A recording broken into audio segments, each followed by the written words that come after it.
All right, we continue our conversation then on News at Prime. Of course, many events from this weekend will be held to honor women that were significant players, especially in the struggle against apartheid. Mama Elinor Sisulu from the Puku Children's Literature Foundation is going to be one of those attending a session that's going to be held at Constitution Hill. I'm also joined by Fatuma Abdullah, and she's an author of many children's books. And one of the things that you mentioned before we went to break, Mama Elinor, was the fact that not enough work and not enough investment is going into then recording our archives, recording history, and perhaps retaining some of those artifacts. Does this make it difficult for you as an author?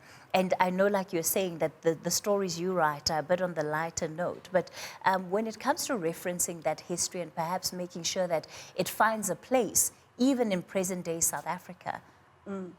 I think, as I was saying, the libraries, I find are a bit lacking. But Ma was right when she said we need a lot more investment in the libraries, and we need to be deliberate, especially with the young kids. A lot of young children don't even know where the libraries are. The communities these days, either we're not reinforcing the storytelling and the storytelling in the right way in terms of information and engaging the kids as well. So I think it's one of the things that we really need to work on and be deliberate, and we need to start at a young age, so even as the kids grow through primary school, then they have that habit of, I can always go to the library to find the material I'm looking for. Of course, many people, would say, well, it's because the library is available here, whether it's on your whatever mobile device that people have that they use, or it's available on Google. So how much of a role is technology playing in that shift towards that traditional library space? I think it's very important, especially for kids at the early development stage. The fact whereby you're reading aloud to the child, there's a lot more engagement rather than the touch screen, because that's just a button where they're perusing, and even the engagement with the reader is not that much. And like if you have kids sitting around you and you're reading a story and you're showing them the pictures, they can relate. Because with stories, it's good when the kids can relate, because then it stays in their memories longer. If it was just a screen I typed and I moved on and I didn't get to engage, oh, this is how they used to wear their hair, this is how they were dressing. And then I can also ask you, the reader, also, this is why you do this. For the kids, this takes longer, and for them it's also very relatable. When I see now Ma outside there putting on a duke, I'm like, I remember when we were reading this book, she had on this. So I think it's very important. We talk about technology, but I think for the very young children, especially at early development stage, reading a book, turning the pages, having that reading aloud, because for them also the sounds, the words and everything at that point start formulating. Are we finding a clear way of helping these stories, especially of these iconic women, resonate with the generation today, Ma? Well, there has been a lot of work that has been done. There's been books and documentaries, and there is a lot of material, but I think it's not enough. And I think there's been a focus on a few iconic figures. You need much more about community figures.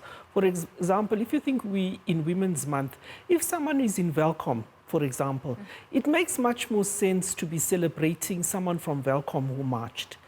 Or if someone is in Durban or Pietermaritzburg, someone local, that people can identify with, that they know the family, sometimes they'll even know that that's the house where that person stayed.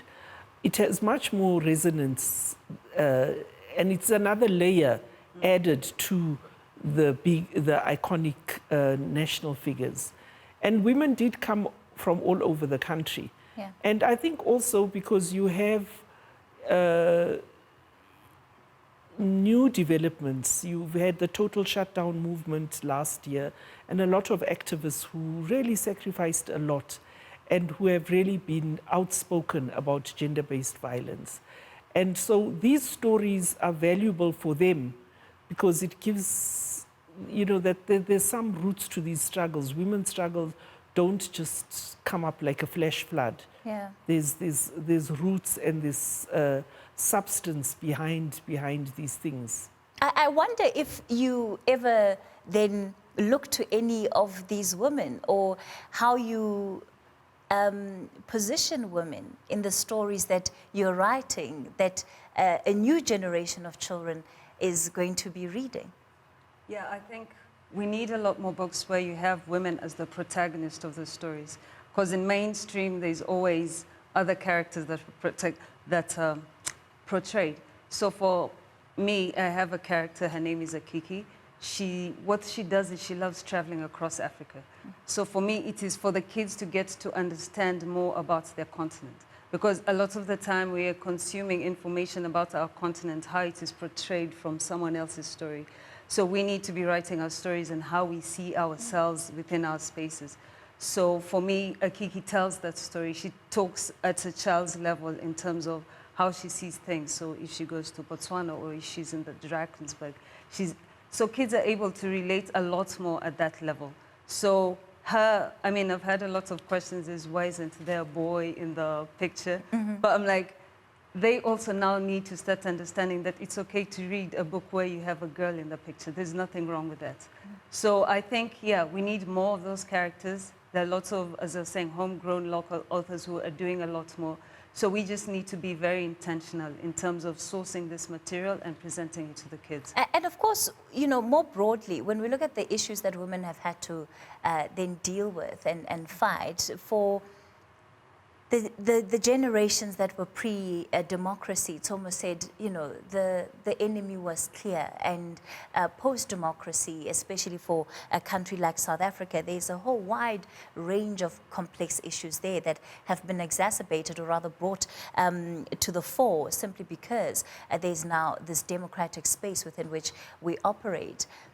When you get women together like you will on Sunday, how do you have those voices move together to forge progress in our society, remembering, but also saying, how do we continue to make sure that the work that has already been done is not wasted and that we're in fact not regressing, but that we are progressing?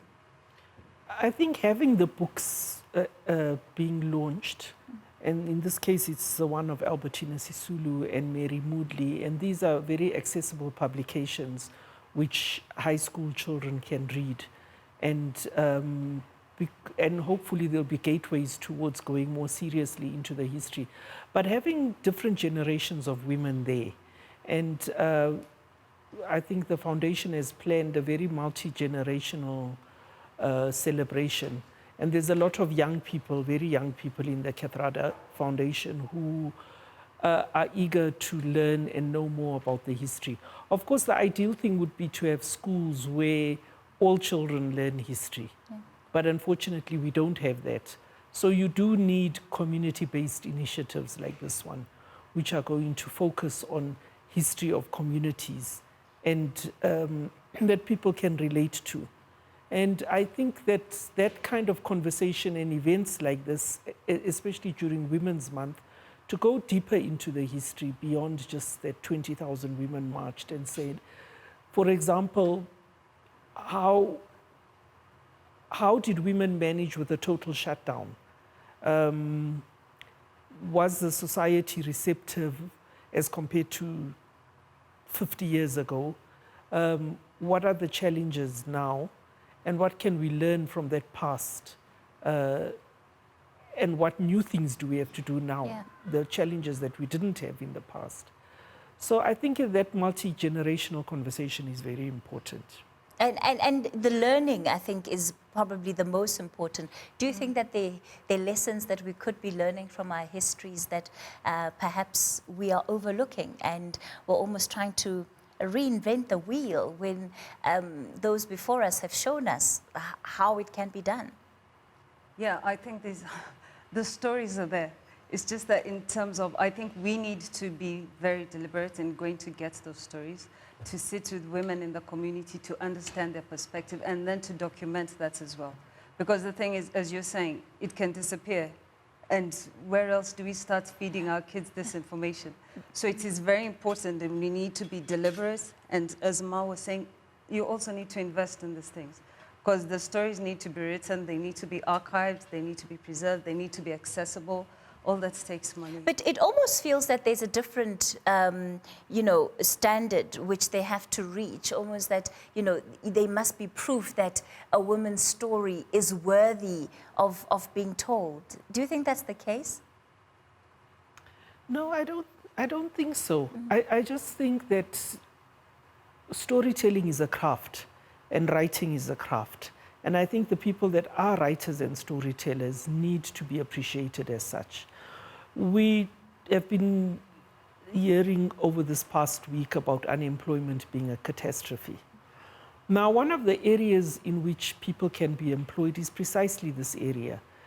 In working with young children, working with young people, going through the history, the stories, and I believe that that is an area where I think especially for black communities it's extremely important because people need to be affirmed.